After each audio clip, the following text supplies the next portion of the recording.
नमस्कार, ANB news देख रहे हैं आप और मैं हूं आपके साथ हितेंद्र। अगर आपको या आपके परिवार में कोरोना वायरस के लक्षण दिखाई देते हैं तो आप इसे बिल्कुल भी नजरअंदाज ना करें और तुरंत कोरोना वायरस का टेस्ट कराएं, क्योंकि ये देखने में आया है कि देश में कोविड-19 से मरने वालों का जो आंकड़ा बढ़ रहा है उसकी एक वजह यह भी है कि कई लोग सही वक्त पर कोरोना की जांच नहीं करवाते और इलाज भी नहीं करवाते और इसे नजरअंदाज करते रहते हैं। एएनबी न्यूज आपसे ये अपील करता है कि अगर कोरोना के लक्षण दिखाई दे रहे हैं तो जल्द ही जांच करवाएं और कोरोना वायरस को जड़ से खत्म करने में सहयोग करें।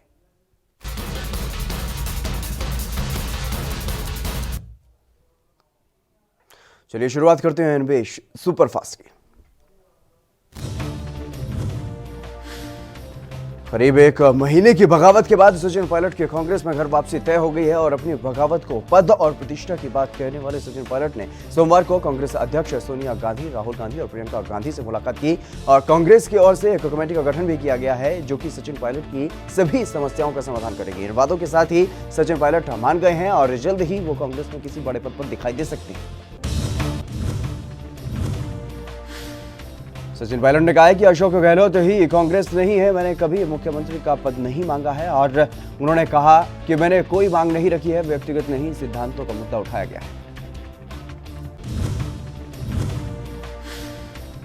पायलट ने कहा कि मैंने अपने परिवार से कुछ संस्कार हासिल किए हैं, कितना भी मैं किसी का विरोध करूं, किसी भी दल का नेता हो, मेरा कट्टर दुश्मन भी हो, मैंने कभी ऐसी भाषा का प्रयोग नहीं किया है। अशोक गहलोत जी उम्र में मुझसे काफी बड़े हैं और व्यक्तिगत रूप से मैंने उनका सम्मान ही किया है। वहीं राजस्थान के सीएम अशोक गहलोत ने कहा है कि पार्टी में शांति, भाईचारा, सद्भाव रहेगा और 3 लोगों की कमेटी बनी है। उन्होंने कहा है कि 100 से ज्यादा विधायकों का इतने समय तक एक साथ रहना इतिहास बन गया है और एक आदमी टूट कर नहीं गया। जो लोग आए हैं वो किन परिस्थितियों में गए थे, उनसे क्या वादे किए गए थे और मुझसे क्या नाराजगी है और दूर करने का प्रयास किया जाएगा। बीजेपी को मुंह की खानी पड़ी है, अब संकट लोकतंत्र को बचाने का है। ईडी, आयकर, सीबीआई का दुरुपयोग चुन चुनकर और बेशर्मी से हो रहा है। छत्तीसगढ़ के रायपुर में 9 साल की एक बच्ची से छेड़छाड़ का मामला सामने आया है। जानकारी के मुताबिक आरोपी बच्ची को कुरान पढ़ाता था। बीते रविवार मौलाना ने बच्ची के साथ अश्लील हरकत की, जिसके बाद बच्ची ने परिजनों को बताया और परिजनों ने थाने पहुंचकर मौलाना के खिलाफ मामला दर्ज करवाया।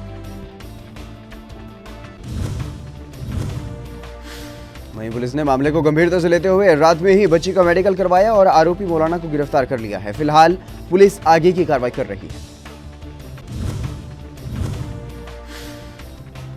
जम्मू कश्मीर के बारामूला में बीएसएफ के जवान और एक पुलिसकर्मी ने ओफनती नदी में डूबते बच्चे का रेस्क्यू किया है। बच्चे को सुरक्षित बचा लिया गया है और दोनों सुरक्षाकर्मी बच्चे को ओफनती नदी से बाहर निकालते हुए नजर आ रही हैं।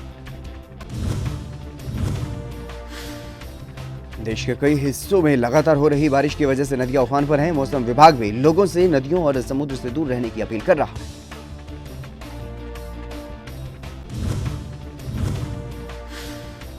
केरल में बारिश का कहर लगातार जारी है। केरल के कई जिलों में बाढ़ जैसे हालात हो गए हैं और कई स्थानों पर भूस्खलन जैसी घटनाएं भी सामने आ रही हैं। राज्य में अलप्पुझा में 151 साल पुराना चर्च क्षतिग्रस्त होकर गिर गया है।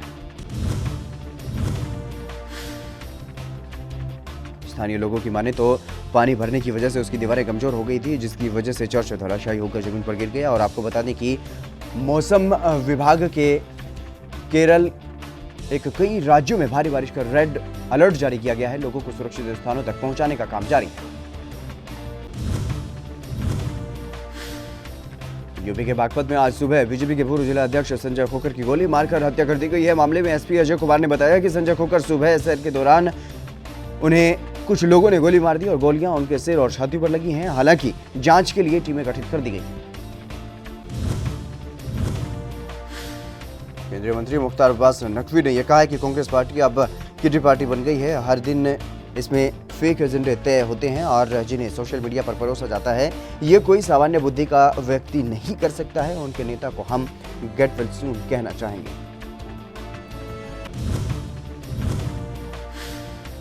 राजस्थान में मचे सियासी घमासान के बाद बीजेपी प्रदेश अध्यक्ष सतीश पूनिया ने कहा है कि 31 दिन बाद ये ही होना था, तो ये कांग्रेस आलाकमान बहुत पहले कर सकता था और इसका मतलब है कि कांग्रेस का आलाकमान भी नेतृत्वहीन है और दिशाहीन, मुद्दा विहीन है। ऐसी परिस्थिति में उस दल से किसी न्याय की अपेक्षा नहीं की जा सकती।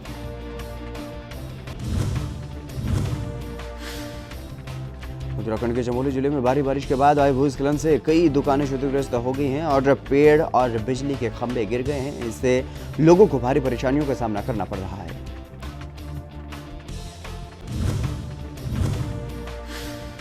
मुख्यमंत्री योगी आदित्यनाथ ने बागपत के पूर्व बीजेपी जिला अध्यक्ष संजय खोखर की हत्या पर गहरा शोक जताया है। उन्होंने संजय खोखर के परिजनों के प्रति अपनी संवेदना व्यक्त की है। मुख्यमंत्री ने इस मामले में जांच कर दोषियों के खिलाफ 24 घंटे में विधिक कार्रवाई करने के निर्देश दिए हैं। उन्होंने कहा है कि इस मामले में जवाबदेही भी तय की जाए।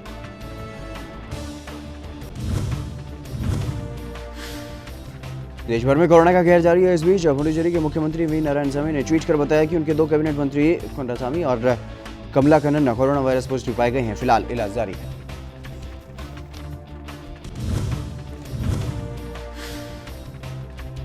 दिल्ली में स्वतंत्रता दिवस को लेकर के जगह जगह सुरक्षा बलों की तैनाती कर दी गई है और दिल्ली पुलिस के इंस्पेक्टर रमेश ने बताया है कि इसके लिए काफी फोर्स लगाई गई है और सभी को अपने अपने इलाके की जिम्मेदारी भी दी गई है।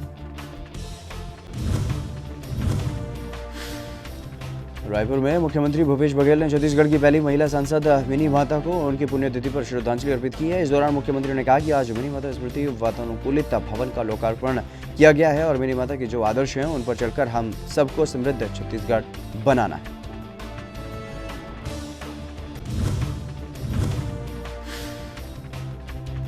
केरल के इडुक्की जिले के राजबला में 4 दिन पहले हुए भूस्खलन की वजह से मरने वालों की संख्या बढ़कर 52 हो गई है। क्षतिग्रस्त हुए मकानों के मलबे से 2 और शवों को बरामद किया गया है। अधिकारियों के मुताबिक अब तक मृतकों की संख्या बढ़कर 52 हो गई है।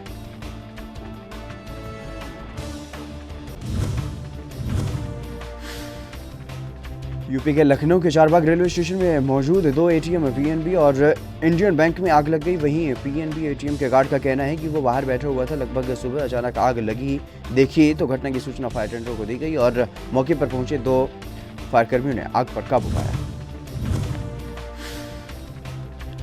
कोरोना के चलते इस साल मध्य प्रदेश में गणेश उत्सव पर सार्वजनिक पंडाल लगाने की अनुमति नहीं है, जिसके चलते मूर्तियों की खरीद कम हो रही है। और वहीं एक मूर्तिकार का कहना है कि उन्होंने पैसे उधार लेकर के मूर्तियां तैयार की थी, लेकिन अब जो पैसा खर्च कर दिया है वो वापस नहीं आ पा रहा है क्योंकि कोरोना के चलते बिल्कुल भी कमाई नहीं है, जिससे परेशानियों का सामना करना पड़ रहा है।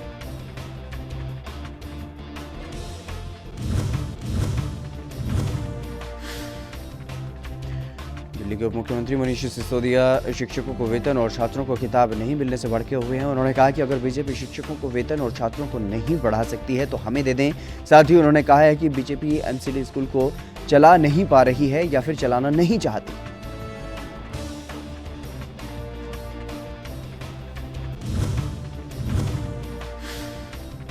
मध्य प्रदेश के भोपाल में वैश्विक महामारी कोरोना का प्रकोप जहां लगातार संक्रमण के थमने का नाम नहीं ले रहा है, वहीं दूसरी तरफ प्रदेश में मानसून में भी उतार चढ़ाव की स्थिति बनी हुई है। इस बीच प्रदेश में आने वाले दिन के मौसम के पूर्वानुमान के आधार पर कई जिलों में अलर्ट जारी है तो वहीं कहीं औसत से कम बारिश दर्ज की गई है।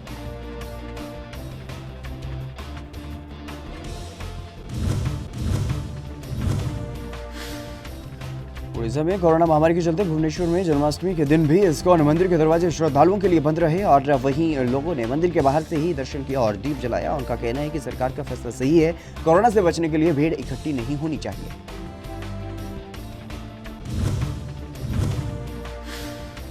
यूपी के बुलंदशहर में मनचलों की वजह से एक बेहद होनहार छात्रा को अपनी जान गंवानी पड़ी है। गरीब परिवार की ये बेटी अमेरिका में पढ़ रही थी और छुट्टियों में घर आई थी।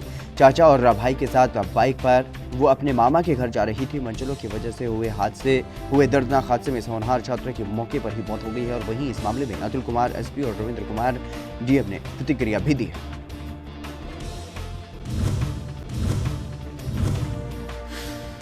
हिमाचल के सोलन में खाद्य सुरक्षा विभाग मिलावटखोरों पर लगातार शिकंजा कस रहा है। अर्की, नालागढ़, बद्दी, कसौली और सोलन के विभिन्न क्षेत्रों में विभाग ने अलग अलग जगहों के सैंपल लिए हैं और जिसमें से 7 सैंपल फेल हो चुके हैं। ये जानकारी खाद्य सुरक्षा विभाग के सहायक आयुक्त एल ठाकुर ने दी।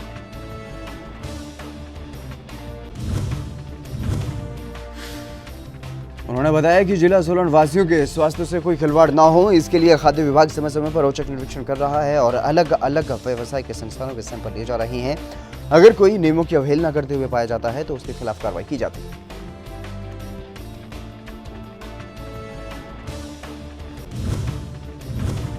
कोरोना का असर हर त्योहार पर हावी होता हुआ दिखाई दे रहा है। कोरोना का असर अब जन्माष्टमी पर भी देखने को मिल रहा है। मंदिरों में न तो भक्त कृष्ण जन्म देख पाएंगे और न ही उन्हें मनमोहक झांकी के दर्शन हो पाएंगे। ऐसे ही कुछ हरियाणा के सिरसा में भी मंदिरों में देखने को मिला है, जहां पर इस बार कोरोना के चलते कहीं पर भी जन्माष्टमी के पर्व पर भीड़ नहीं जुट पाई और कृष्ण जन्म के वक्त होने वाली पूजा सिर्फ मंदिरों के पुजारी ही कर पा रही हैं। सिरसा के सालासर धाम में हर जन्माष्टमी पर मनमोहक झांकियां होती हैं, बाहर से कलाकार आते हैं, लेकिन इस बार ऐसा कुछ भी नहीं होगा। और इस कड़ी में सालासर मंदिर के पुजारी जवाहर ने यह बताया है कि कोरोना महामारी के चलते इस बार जन्माष्टमी के पर्व पर कोई बड़े आयोजन नहीं किए जाएंगे।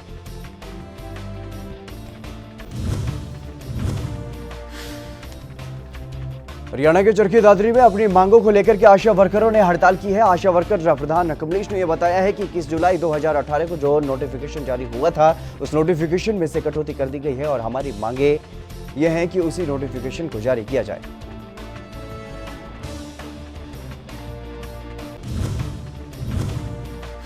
उन्होंने कहा है कि कोरोना महामारी में आशा वर्कर ने आगे आकर काम किया है। कोरोना महामारी के दौरान आशा वर्कर ने अपनी और अपने परिवार की परवाह न करते हुए जो काम किया है वो सराहनीय है और वहीं जो नोटिफिकेशन जारी हुआ था उन्हीं मांगों को लेकर के धरना जारी है। उन्होंने सरकार को चेतावनी दी है और ये कहा है कि सरकार अपनी हठधर्मिता छोड़े, नहीं तो आशा वर्कर बड़ा आंदोलन करने पर मजबूर होंगी, जिसकी जिम्मेदारी सरकार की होगी।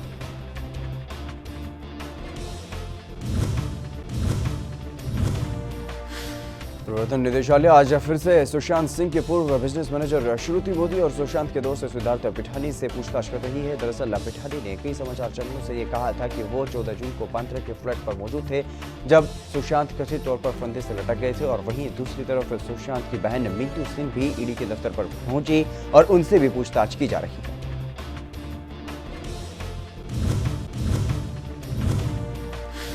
इससे पहले सोमवार को प्रवर्तन निदेशालय ने अभिनेता सुशांत सिंह राजपूत की मौत से संबंधित मनी लॉन्ड्रिंग के मामले में रिया चक्रवर्ती और उनके परिवार के सदस्यों से करीब 10 घंटे तक पूछताछ की थी और रिया, उनके भाई शौविक और पिता इंद्रजीत चक्रवर्ती सुबह करीब 11 बजे बराड़ एस्टेट इलाके में स्थित प्रवर्तन निदेशालय कार्यालय पर पहुंचे और उन्हें सोमवार को पेश होने के लिए समन भेजा गया था।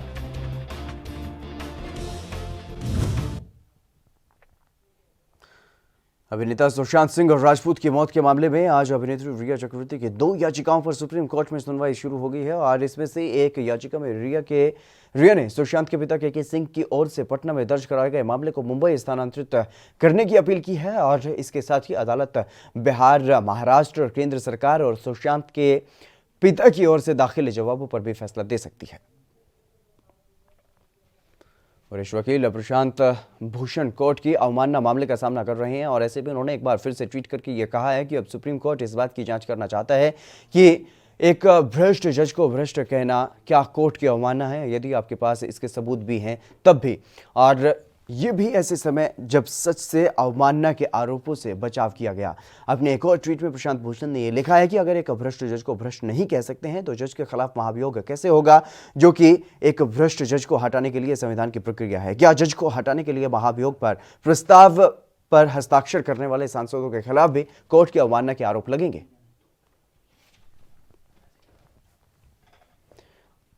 कोरोना के संकट काल में करोड़ों लोगों की नौकरी पर मार पड़ी है और मजदूरों को शहर से वापस अपने गांव जाना पड़ा है। रोजगार के इसी संकट पर राहुल गांधी ने प्रधानमंत्री नरेंद्र मोदी पर एक बार फिर से निशाना साधा है। कांग्रेस नेता राहुल गांधी ने ट्वीट कर केंद्र सरकार से मनरेगा के साथ साथ न्याय योजना को भी लागू करने के लिए कहा है।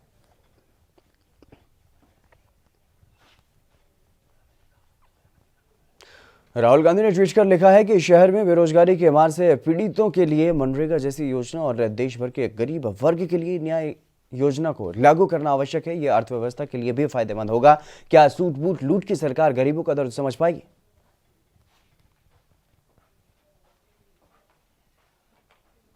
सुप्रीम कोर्ट ने संपत्ति के मामले पर एक अहम फैसला सुनाया है। फैसले में बेटियों को भी पिता या पैतृक संपत्ति में बराबर का हिस्सेदार माना गया है। जस्टिस अरुण मिश्रा की बेंच के फैसले में साफ कहा गया है कि यह उत्तराधिकार कानून 2005 में संशोधन की व्याख्या है और कोर्ट ने यह भी कहा है कि बेटियां हमेशा बेटियां ही रहती हैं, बेटे तो बस विवाह तक ही बेटे रहते हैं। यानी कि 2005 में संशोधन किए जाने से पहले भी किसी पिता की मृत्यु अगर हो गई हो तब भी बेटियों को पिता की संपत्ति में बेटों या बेटों के बराबर ही हिस्सा मिलेगा।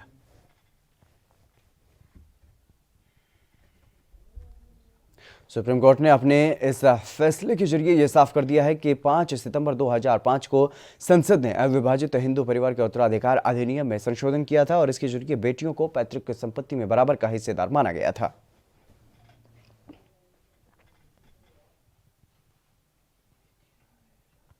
कांग्रेस के वरिष्ठ नेता रमेश चेन्निथला ने मंगलवार को राहुल गांधी को एक पत्र लिखकर उनसे फिर से कांग्रेस अध्यक्ष का पद लेने का आग्रह किया है, जिसमें यह दावा किया गया है कि पार्टी एक अभूतपूर्व संकट से पीड़ित है और पत्र में यह भी लिखा गया है कि हम एक अभूतपूर्व संकट से गुजर रहे हैं और मैडम सोनिया गांधी अपने स्वास्थ्य की देखभाल के मुद्दों के बावजूद संघर्ष कर रही हैं। इस वक्त पार्टी को आपके नेतृत्व की जरूरत है।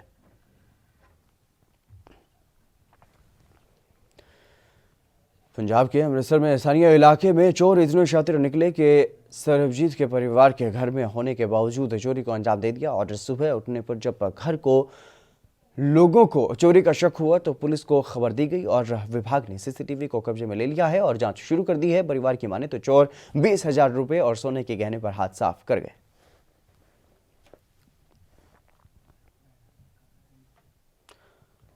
पंजाब के फरीदकोट में पुलिस ने लगातार इलाके में हथियारों की नोक पर लूटपाट करने वाले गिरोह को दबोच लिया है और पुलिस ने गिरोह के 5 लोगों और हथियारों और गाड़ी समेत हिरासत में लिया है और पूछताछ में गिरोह के लोगों ने लूटपाट के करीब 9 वारदातों को कबूला है, जिसे स्थानीय पुलिस की बड़ी कार्रवाई माना जा रहा है।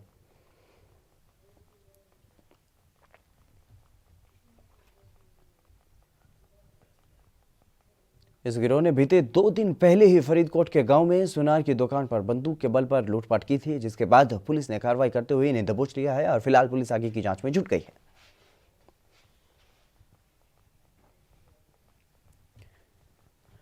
रूस के राष्ट्रपति व्लादिमीर पुतिन ने मंगलवार को ऐलान किया है कि उनके देश ने कोरोना वायरस की पहली वैक्सीन बना ली है। व्लादिमीर पुतिन ने यह दावा किया है कि यह दुनिया की पहली सफल कोरोना वायरस की वैक्सीन है, जिसे रूस के स्वास्थ्य मंत्रालय ने मंजूरी दे दी है। और इतना ही नहीं, व्लादिमीर पुतिन ने यह भी कहा है कि उनकी बेटी ने भी इस वैक्सीन को लिया है।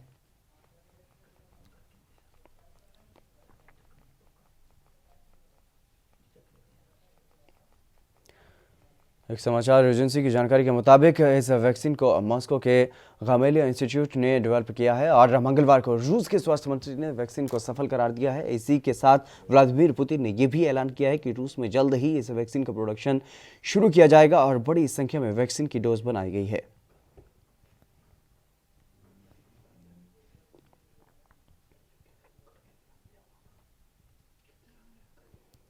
व्लादिमीर पुतिन ने यह भी बताया कि उनकी बेटी को कोरोना वायरस हुआ था, जिसके बाद उसे ये नई वैक्सीन दी गई और कुछ देर के लिए उसका तापमान बढ़ा, लेकिन अब वो बिल्कुल ठीक है। और आपको बता दें कि दुनिया में इस वक्त कोरोना वायरस की वैक्सीन बनाने के कई जगहों पर ट्रायल भी चल रहे हैं।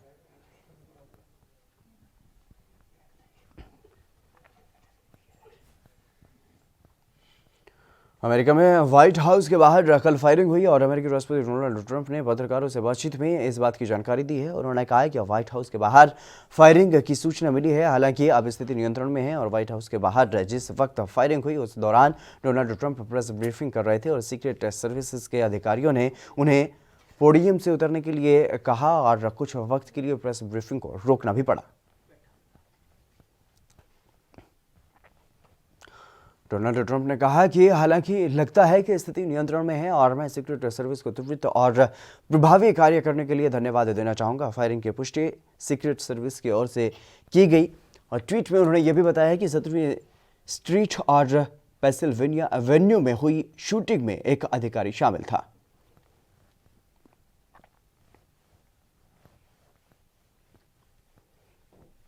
WHO ने सोमवार को कहा कि कोरोना वायरस से जंग में अभी उम्मीद की किरण बाकी है। WHO का यह बयान ऐसे वक्त में सामने आया है जब पूरी दुनिया में कोरोना संक्रमितों की संख्या बढ़कर 2 करोड़ के पार हो चुकी है और इस जानलेवा वायरस की चपेट में आने से अब तक 7.5 लाख लोग जान गंवा चुके हैं।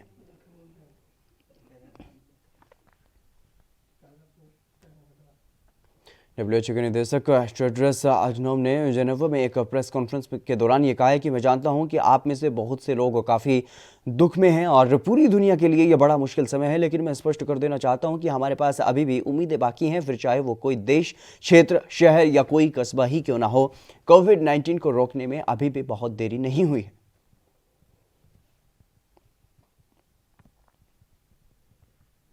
उन्होंने ये भी कहा है कि साउथ ईस्ट एशिया के देश न्यूजीलैंड, रवांडा, कैरिबियन और प्रशांत के द्वीप भी वायरस से जल्द निजात पाने में सफल हुए हैं। इतना ही नहीं, France, Germany, south Korea, Spain, Italy और ब्रिटेन जैसे उन देशों ने भी वापसी की है जिन्हें कोरोना वायरस ने सबसे ज्यादा प्रभावित किया था।